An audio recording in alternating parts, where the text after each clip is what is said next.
Hello everyone. So first of all, thank you so much for providing a platform to my thoughts, and especially on the topic which is very close to my heart. So before coming to the main topic, I would love to tell you a personal story. So this other day I was watching television with my mother and sister, and I am not a very television sort of a person. So I barely know what are the new songs and what are the new trends are there on the television. So what caught my attention was this new song called Toba Toba, which happened to be played at that particular time.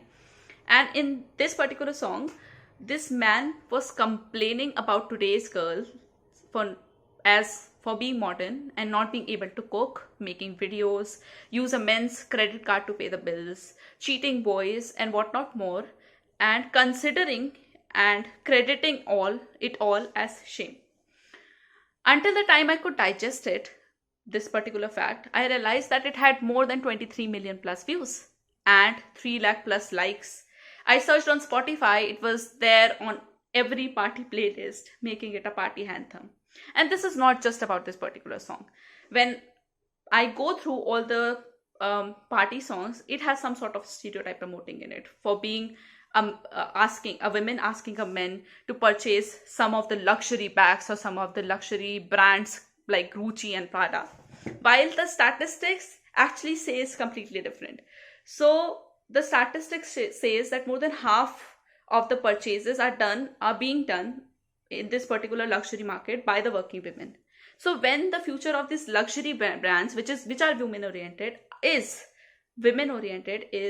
towards these particular working women, why does not it does not have been portrayed in this particular mainstream media, and why are they portraying the contrary of it? The story obviously doesn't end here. So after that, advertisements, I noticed that all the household things are being advertised, which is related to the daily course of household work. For example, detergents, soaps, utensils, washing equipments, and other things. It has this female lead who is doing this household work, while the decisions regarding the cars and the flats are being the advertisements are being promoted by a man. So it does nourishes the patriarchal notions that a women belong to the house, and the decisions regarding the household chores are taken by women, while the decisions regarding to important activities of the house, for example the cars and everything, it has been taken by men. So it actually strengthens this particular notions. So I again asked my mom and sister that why are we watching this? I mean, we discussed about it. Why are we watching this? The reality is completely different, and why are we at least making it a party anthem? The reply actually caught my attention, and it triggered me as well at the same time. So they said, why are you being so over dramatic, and we are not getting impacted by this. Nobody is. It's just for fun. And this triggered me in some or the other way, because the stereotypes which are there everywhere in the movies, in the films, in the medias, this is not something which cannot impact the society in any way. It definitely is. So that's how I come to this topic of women and media. Coming towards the impact, which we were exactly talking about, the impact of media on the society. So definitely it does have an impact, right? For example, the films portray women for being over dramatic, and I am pretty sure that, including me, and almost all of the women have heard about this statement that we are being over dramatic and we are being so drenched up in these emotions, while the statistics or the researchers said completely different. They says that women and men have the same capability, or they experience emotions in the same way. So why do we as women have to hear it more about being emotional, when both the genders are facing the same emotions, just because the films are portraying that? Now coming back to another topic, it's about virginity. So I'm taking two different examples. For example, in 90s, the Indian media, all the films and advertisement, they were promoting virginity as a concept which is related to the honor of the family. And if this female portrayal is having sex with somebody, it should be the person whom she is marrying at the end of the movie, right? So it is just strengthening this particular notion of a virgin woman in the Indian culture. It has been in the Indian culture, but it is strengthening it. While in the West, the movement was exactly opposite. So there was movement who were, actually demeaning this particular notion and were trying to make women explore their sexuality, and they started being pretty open about this fact.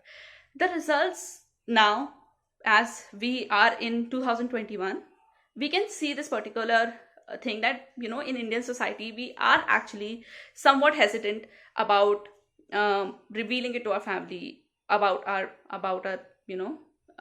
virginity, or about talking about sex in this particular way. And that's why the illegal things, for example, the two-finger test and everything, it's still common in the Indian culture or in the Indian society. While in the West, we have seen a significant improvement, and this is clearly the fact that how media can influence a particular notion in two different ways. In one place, it is doing something different. In another, it is doing something different. So this is the impact of media. Another thing, how media affects the professions. For example, let's supposedly take politics, where, of course, in politics also women are very underrepresented. So not only this, in terms of media coverage, female candidates don't get enough attention there either. So Yasmin Kidwai, she is the municipal councillor of Daryaganj. She spoke about how women politicians need more coverage than their male counterparts, because women are often first-time politicians who deserve to have their efforts highlighted. Not only are these women the elected representatives, but they also represent the section of our population which has remained unheard for a long time. Another problem is that media houses often report on women only when talking about women's issue. So rather than talking about them as politicians and their policies, on doing a simple Google search, we can do it immediately right here as well, on women in India politics, the first few articles that come up were Charu Pragya talks about discrimination against women and need to increase women's wedding age, activist politicians welcome center's decision on reconsidering minimum marriage age, and not so abla nari in power. This inequality has a direct impact on the representation and coverage of women in media, making this a vicious and sexist circle that prevents women in power from getting their due place and recognition beyond mere tokenistic representation. So now, sitting here, the question arises, why and what are the potential reasons that this is happening? The media is promoting the contradictory, which is very contradictory to what does our science or researcher says, or what is exactly happening, and at one time we are progressing towards it. Why is media not promoting that? So one of the reasons, which I think, obviously there would be more reasons, but these are the reasons in my opinion. One of the main reason is underrepresentation. So obviously, like any other field, women is very much underrepresented when it comes to media. So according to a study conducted by Medium Rumble in collaboration with UN Women 2019, it was revealed that when it comes to news articles, only 20% of the 3,000 articles in English dailies were written by women. This gap was wider in Hindi newspapers. Of the 6,806 articles surveyed, only 11% were authored by women. And when it comes to TV news, most channels showed less than 20% of the anchors to be a female. The study also found that women in media continue to be given what are essentially soft beats like lifestyle, fashion, leaving the hard beats like politics, economy and sports for men. So not only this, films are a major influences already, as we have already discussed. So women producers are actually those women who have been actors, and due to ageism, they are actually now trying to create new and potentially new roles for themselves. So this shows that image in which media portrays women is very stereotypical in so many ways, and not just about the examples of songs and ads I have mentioned before, but portraying a whole lot of different images of women in respect to get bodies, habits, and lifestyle can be easily seen. Researchers have claimed that in every now and then about the misrepresentation of women in media, the word they actually portrays about the misrepresentation of women in media. So the thing is, what actually bothers me is the word misrepresentation, because when we are saying that media is misrepresenting women, we are actually focusing on something which happened accidentally or unintentionally. And it doesn't make any sense when we talk about the entire movement happening for equality and media having a very powerful voice and impacting the lives in so many ways. So even if it's part of the normalized sexism, I think it's time that media take responsibility of it. The another reason which is probably possible for all this is happening is commercialization. So obviously we know that we have a very less female-centric films.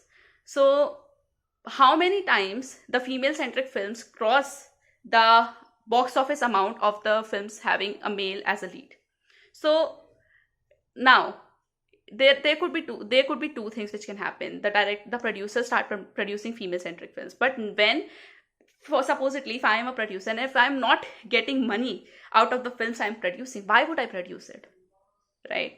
So this is everything. This is business as a whole, and I think business is another reason why experimentation has also been limited in film, while it is prominent in other sort of media which happens on low cost, like short films, YouTube's videos. So commercialization is actually a very big aspect. Now I'm not ignoring the social and cultural patriarchy, but media have strong voice to impact it in a positive way or negative way. So for example, if there is this age-old patriarchy and media is adding out and strengthening this particular notion, it is strengthening the roots of patriarchy, right? It is creating this particular circle. It is creating this vicious circle.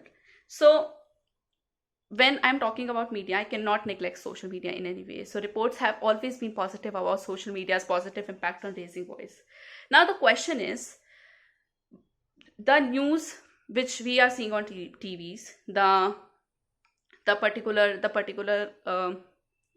houses, the production houses which are producing these stereotypical films, both have social media presence. So at one time we are seeing movements on social media, while the other time we are seeing which the brands which are having social media presence, those brands are only producing these stereotypical films, right? So what is the reason? Are we ignoring it? Are we used to it? Are we only reacting when something is becoming strong enough for a trend? Or is social media highlighting only that? The motive of asking this question is the onus lies on us.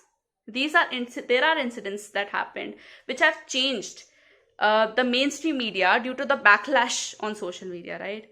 So again, a circle of positive action has been created. For example, there is this particular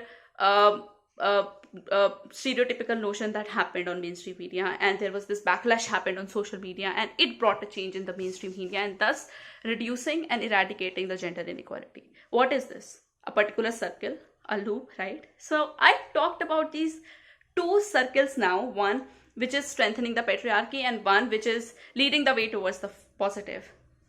The thing is, now it's our choice which one to choose.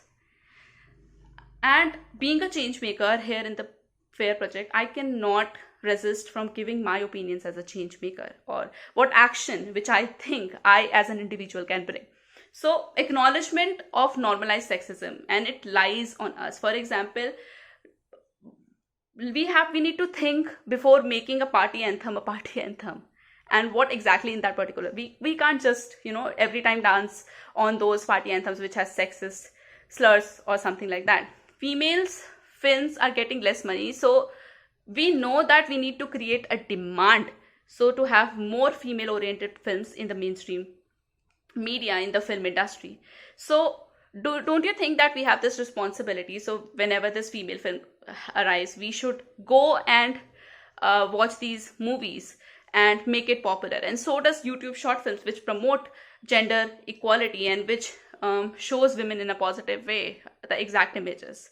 Discussion on social media is another key. So we need to question rather than avoiding it. And at last, every stereotype is a social construct. When I talk about social construct, it is made up from people, and we people has the power to smash it. So this is the question with which I'm leaving it now, that should we give it a try to smash this social construct? Thank you.